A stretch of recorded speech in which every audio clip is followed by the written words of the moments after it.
ఆదికాండము 9వ అధ్యాయము. Genesis chapter 9.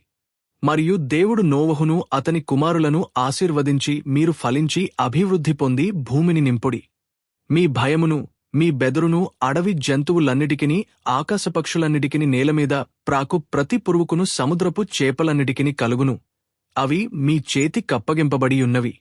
ప్రాణముగల సమస్త చరములు మీకు ఆహారమగును. పచ్చని కూర మొక్కలనిచ్చినట్లు వాటిని మీకిచ్చియున్నాను.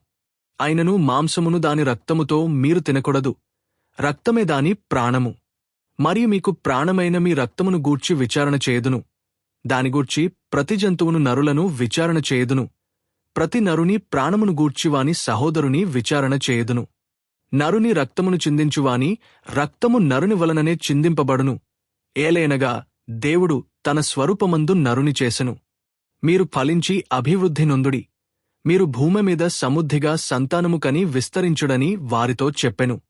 మరియు దేవుడు నోవహు అతని కుమారులతో, ఇదిగో నేను మీతోనూ, మీ తదనంతరము మీ సంతానముతోనూ, మీతో కూడనున్న ప్రతి జీవితోనూ, పక్షులేమి పశువులేమి, మీతో కూడా సమస్తమైన భూజంతువులేమి, ఓడలో నుండి బయటికి వచ్చిన సమస్త భూజంతువులతోనూ నా నిబంధన స్థిరపరచుచున్నాను. నేను మీతో నా నిబంధన స్థిరపరచుదును. సమస్త శరీరులు ప్రవాహ జలముల వలన ఇకను లయపరచబడరు. భూమిని నాశనము చేయుటకు ఇకను జలప్రవాహము కలుగదని పలికెను.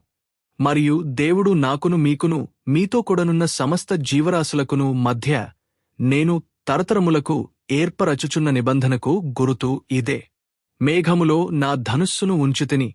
అది నాకును భూమికిని మధ్య నిబంధనకు గురుతుగా నుండును. భూమిపైకి నేను మేఘమును రప్పించినప్పుడు ఆ ధనుస్సు మేఘములో కనబడును. అప్పుడు నాకును మీకును సమస్త జీవరాశులకును మధ్యనున్న నా నిబంధనను జ్ఞాపకము చేసుకొందును గనుక సమస్త శరీరులను నాశనము చేయుటకు అలాగు ప్రవాహముగా నీళ్లు రావు. ఆ ధనుస్సు మేఘములో నుండును.